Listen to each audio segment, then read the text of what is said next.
고향에 사는 주부라고 자기를 소개해 주셨어요. 그러던 어느 날 어머니가 하루는 이런 동양풍의 좀 화려한 수납장을 승혜야 이것 좀 봐. 너 이거 언제 건지 알아? 이게 청나라 때 만든 거래. 근데 중요한 거는 승혜님이 이 일 때문에 옷장을 사용을 못하게 된 건 아니래요. 아 맞아, 또 얘기가 있다 했죠? 잠깐만, 그러면 진짜 옷장을 못 쓰게 된 결정적인 계기는 따로 있었다고 합니다. 이제 그 얘기를 좀 하도록 하겠습니다.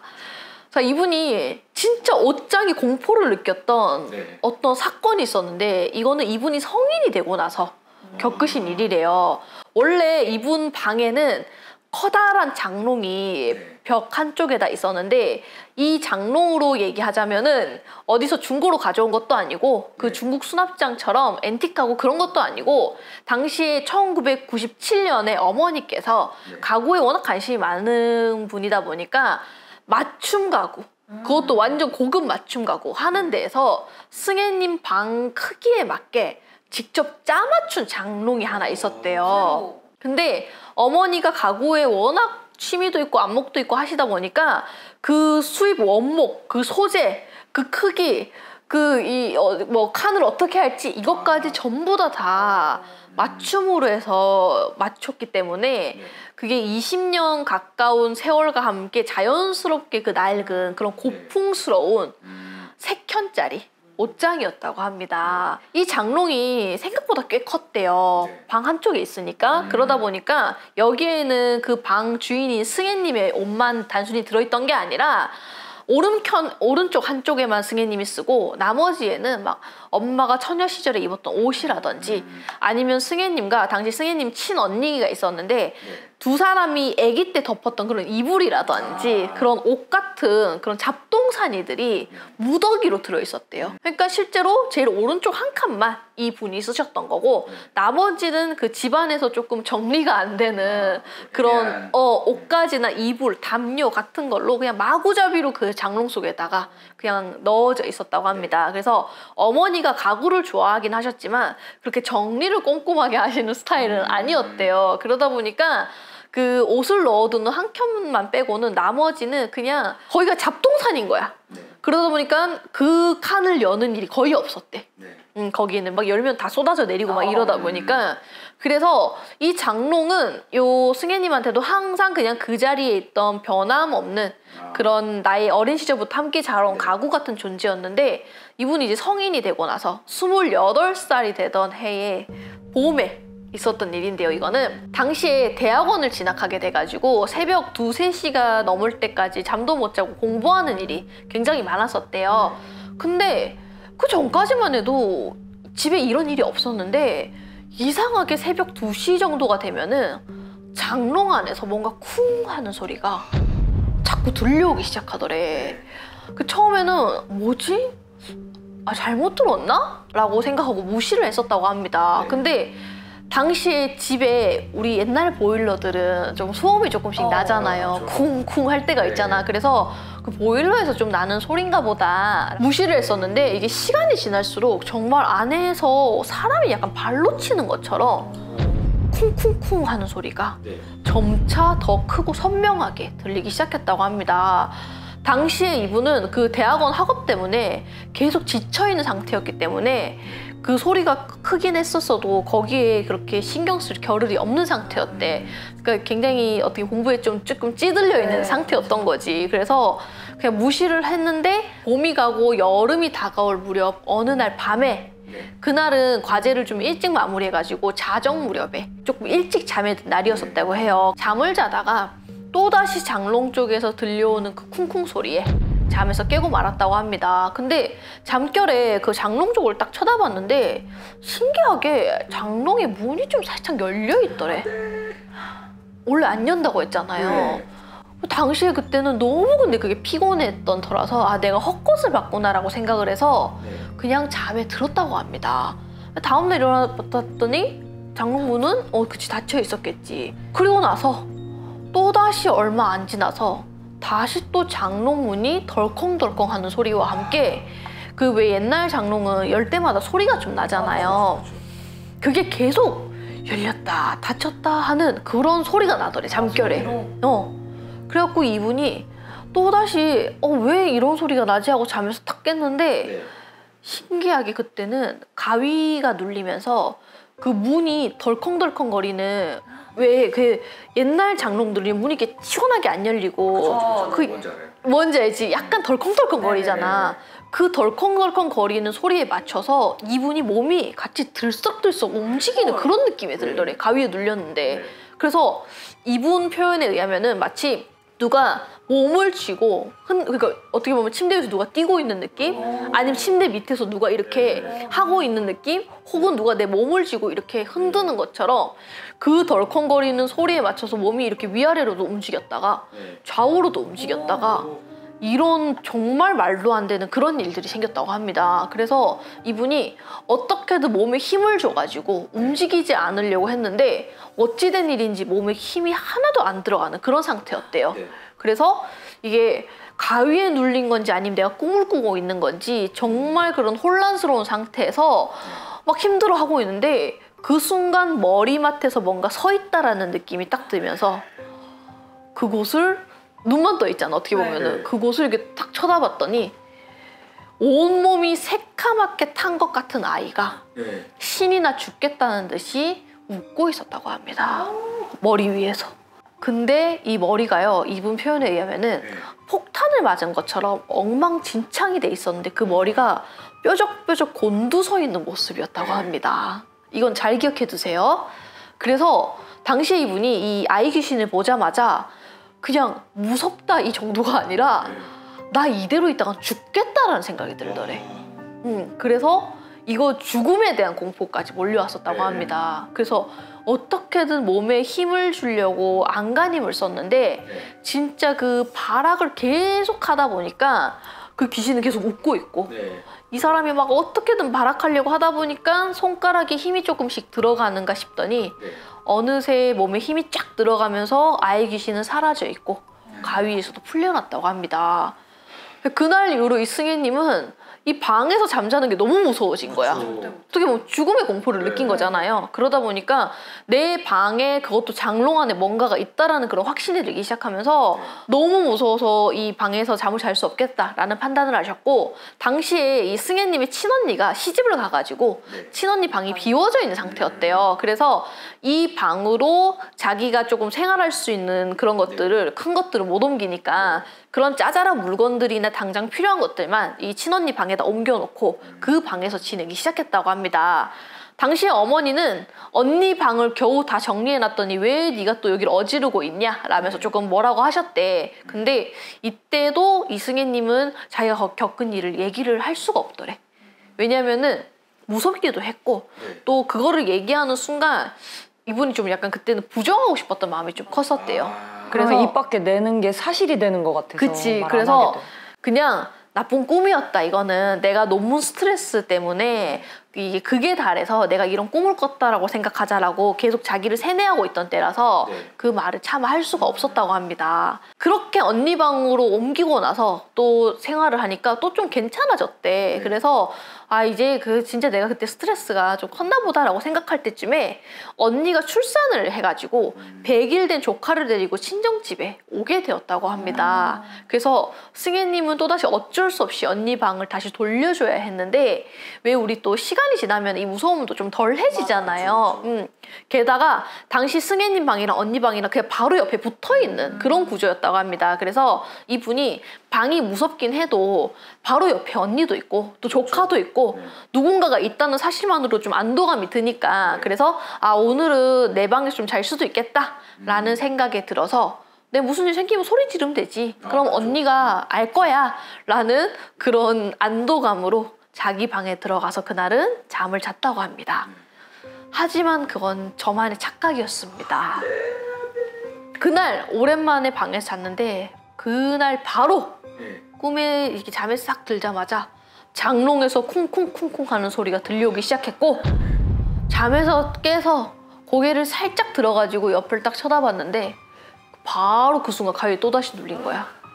그리고 자기 바로 옆에는 피투성이가 된 옛날 옷 같은 거를 입고 있는 여자애와 또 피투성이가 된 그 옛날 옷을 입고 있는 어린 남자애가 같이 서 있더래요. 이번엔 둘이지.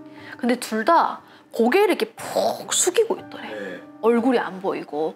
그래서 얼굴이 자세히는 보이진 않았지만 그냥 진짜 사람이 서 있다라는 생각을 할 정도로 너무 선명하게 어린 애들 둘이가 그렇게 서 있더래요. 그래서 승혜님은 그 순간 가위에 눌리면서 동시에 귀신을 본 거잖아.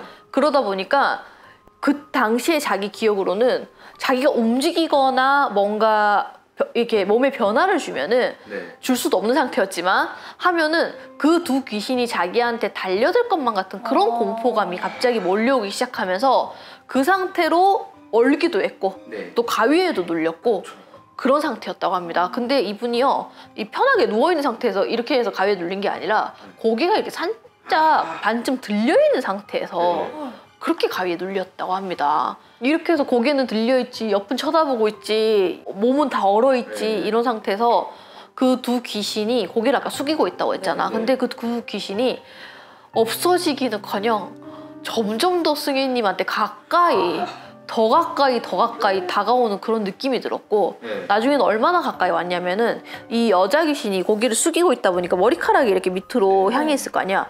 이 머리카락이 승혜님의 손에 닿는 듯한 느낌까지 들 정도로 가까이, 완전 가까이 다가온 거야. 근데 아까 얼굴이 안 보였다고 했잖아요. 근데 가까이 다가오니까 어머, 바로 위에서 얼굴이 보이네. 그러니까 난 아래에 있으니까. 난 그치, 밑에서 쳐다보고 있으니까 걔네는 이렇게 하고 다가오고 있고. 근데 가까이 오자 그 숙인 얼굴이 보이기 시작했는데 그 늘어뜨린 머리카락 사이로 여자는 미소를 짓고 있었고 남자애는 이 상황이 웃겨 죽겠다는 듯이 고개를 숙이고 킥킥 웃고 있었다고 합니다. 그 얼굴을 마주하는 순간 이분은 진짜 심장이 땅 밑으로 꺼지듯이 철렁하고 내려앉았대요. 네, 근데 승희님의 당시 그 종교가 천주교 신자였던 터라서 마음속으로 묵주기도를 올렸다고 합니다. 그러자 그 귀신들은 더 재미있다는 듯이 크크크크크 웃으면서 계속 떠나지 않고 쳐다보기만 했다고 합니다. 그렇게 얼마나 시간이 흘렀는지도 모르게 너무 고통스러운 시간이 지속됐고 창문 너머로 어둠이 좀 서서히 거칠 때쯤에서야 그 두 귀신도 안개처럼 서서히 모습이 사라져갔다고 합니다.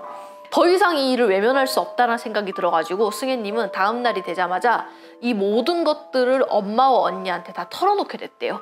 그러면서 이전부터 장롱에서 자꾸 쿵쿵 소리가 들려왔고 그리고 내가 한 번은 가위에 눌렸다가 그 귀신을 보게 됐고 그래서 어쩔 수 없이 언니 방에 옮겼고 근데 어제 내가 또다시 잤는데 거기서 또 귀신을 봤다 이런 얘기를 했는데 엄마는 얘기를 듣자마자 너무 깜짝 놀라시면서 잠깐 고민을 하더니 당시에 엄마의 사촌 언니한테 전화를 하셨다고 합니다.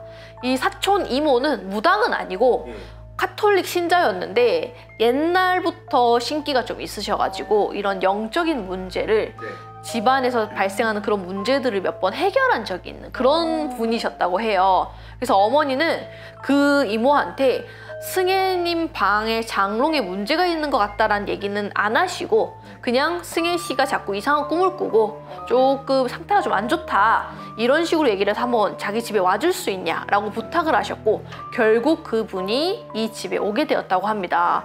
근데 사촌 이모는 요 승혜님네 집에 들어오자마자 승혜님을 보더니 멈칫하시더니 바로 현관 왼쪽에 있는 승혜님 방으로 바로 들어가시더래요. 와. 처음 오신.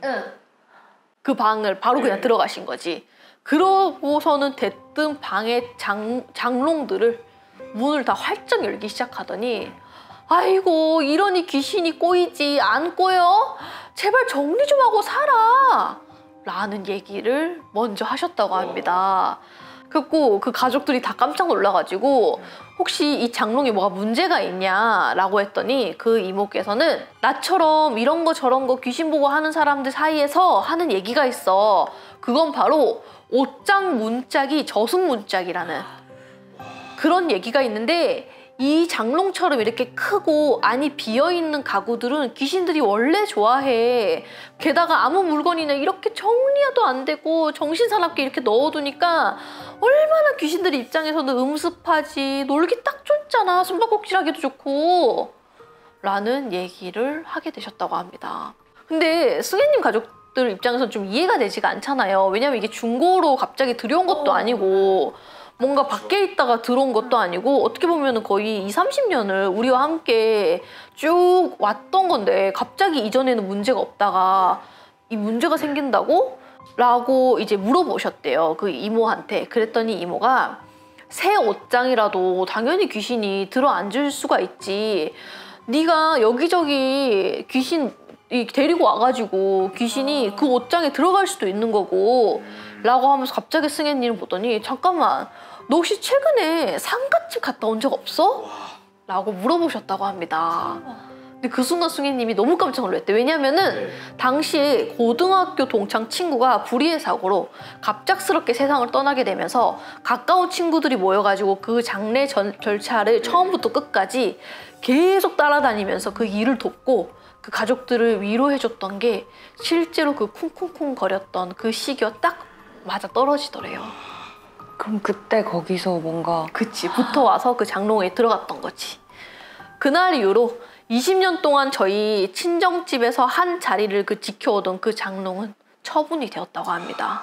어머니는 이제 너무 무서웠기도 하고 또 승혜님이 너무 무서워하니까 그냥 없애자라고 해서 그걸 없애게 되었고 그 늘상 봐오던 그런 익숙한 물건에도 어느 날 갑자기 귀신이 붙고 그게 공포의 대상이 될 수도 있다는 사실에 아직도 이 얘기를 하면 등골이 오싹해집니다.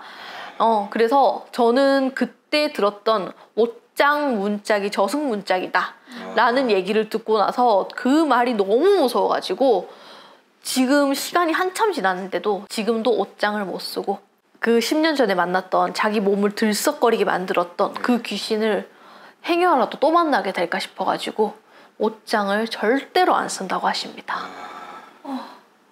저 지금 얘기 듣는 내내 손에 땀이 거짓말 안 치고 그 마지막에 그 아이 귀신 2명이 다가온 그게 상상이 너무 돼가지고 말도 안 돼. 잠깐만. 왜? 근데 왜 이번에도 또 삐쭉삐쭉이에요? 그치? 그래 그거 맞아 나도. 왜냐면은 내가 그래서 이분 얘기를 들으면서 왜 삐쭉삐쭉 귀신 맞지? 이거 함부로 보는 귀신 아닌데 하는 순간 상갓집에서 붙었잖아. 친구가 또 불의의 사고로. 그치. 그리고 상갓집에서 붙었잖아. 사자 귀신인 거야. 우리 그때 이태원 얘기하면서 이렇게 우리 조상이나 그냥 단순 잡기가 보이는 게 아니라 사자기가 보이면은 삐쭉삐쭉 보인다고 표현을 썼었잖아요.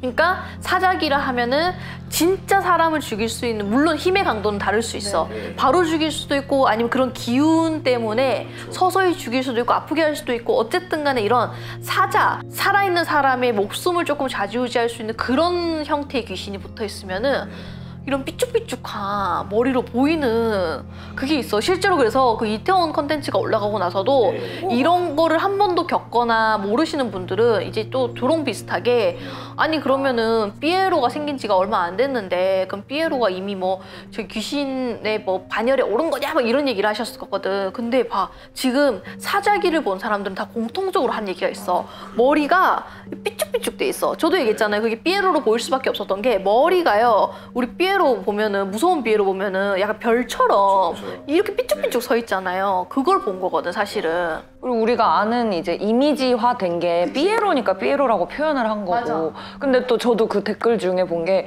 그런 걸 비슷하게 또 겪은 분들도 있더라고요. 그래가지고 너무 신기했어. 근데 이번에도 그래서 이분이 머리가 폭탄 맞은 것처럼 정신이 없는데 그 머리가 삐쭉삐쭉 서 있었다. 까맣게 라고 얘기를 하셨잖아요. 그러니까 진짜 상갓집에서 붙어온 사자 잡기였던 거야. 그러니까 걔가 그런 모습으로 보였던 거지. 와 진짜 너무 무서워. 그래서 이분은 아직도 옷장만 보면은 옷장 문이 저승문짝이다 이런 얘기처럼 못 쓰고, 또 그때 그 귀신이 어떻게 보면은 옷장을 없앰으로써 안 보이기 시작한 거지. 또 언제 붙을 수도 있다라는 생각 때문에 그 옷장을 아예 안 쓰신다고. 근데 저도 그럴 것 같아요. 만약에 제가 그분이라면 그런 걸 겪으면 절대 옷장 못 쓸 것 같아요. 그리고 사실 지금 이 얘기 들으면서 저희 집에도 옛날부터 저 어릴 때부터 쓰던 옷장이 있는데 이제 이사를 가면서 그 옷장을 안 써서 베란다에 뒀어요. 그래서 베란다에 이제 잡동사니 그냥 근데 방금 그 이모님이 말씀하신 것처럼 뭐 이렇게 음습하고 이런 곳은 귀신이 들기 좋다 이런 얘기를 했다고 하니까 전 이제 그 옷장에 못 갈 것 같아요. 이 패턴은 거기서 또 뭔가 끼익 하면서 아니 엄마 아빠한테 바로 좀 버려달라고 해야 될 것 같아요. 그래서 이렇게 옷장에는 정말 어떠한 귀신이나 이런 것들이 잘 들어가는 경우가 많은 것 같긴 해. 그리고 갑자기 그게 생각났어. 예전에 어떤 연극을 한 편 봤었는데 거기서 그 관을 어떻게 표현했었냐면 옷장 같은 게 무대 세트였었는데 그게 그대로 이제 마지막에 이렇게 돼 있고 걔를 관으로 쓰는 눕혀져서 그 두 개가 사실 비어 있고 막혀 있고 얘가 이렇게 서 있으면은 그건 옷장이지만 눕혔었을 때 관대는 거 와 이거 되게 잘 짰다라고 생각했었는데 그게 그거겠네. 지금 그럴 수도 있겠네.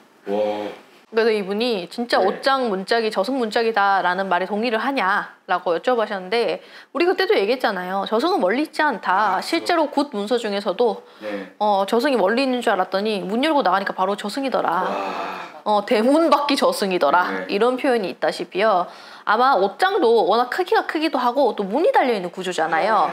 그러다 보니까 우리가 그때도 왜 문에 대한 얘기를 많이 했었잖아요. 귀신은 그냥 들어오는 게 아니라 어떤 문을 통해서 들어온다. 이 개념이 있다 보니까 이 옷장도 사실은 우리 방에 달린 그런 문의 개념으로 좀 보는 것 같긴 해. 공간이 좀 안에가 크기도 하고 문도 달려있고 그래서 약간 어떠한 공간과 공간의 이제 가림막이 열리면 그거를 문이라고 표현할 수 있으니까. 맞아. 그때 그 꿈 사연도 문 앞에서 계속 물 달라, 문 좀 열어달라 이 꿈도 있었잖아요. 맞아. 다 약간 문이네. 문이 좀 중요한 것 같긴 해. 저희 집에서는요, 내가 왜 이 사연 듣고 뭐지 했던 게 저희 집에 그 본가에 고향에 되게 오래된 장롱이 있어요. 그 장롱으로 말할 것 같으면은 거의 내 나이가 지금 35이니까 35년이 넘었어 일단. 왜냐면 내가 태어나기 전부터 있었던 장롱이거든. 그리고 우리 옛날 장롱 있잖아요. 왜 자개로 까만색에 자개로 돼 있는 옛날 장롱인데 엄마가 갑자기 문짝을 다 떼자고 하는 거예요. 갑자기요? 네. 그래갖고 저희 집은 지금도 그 장롱이 있거든요. 본가에. 근데 문짝이 없어요 저희는. 근데 이유가 그럼 있었나요? 근데 그냥 엄마가 그래서 내가 물어봤어. 이 컨텐츠를 준비하면서 혹시 엄마 그때 왜 그랬냐. 내가 어릴 때 그랬으니까. 그랬더니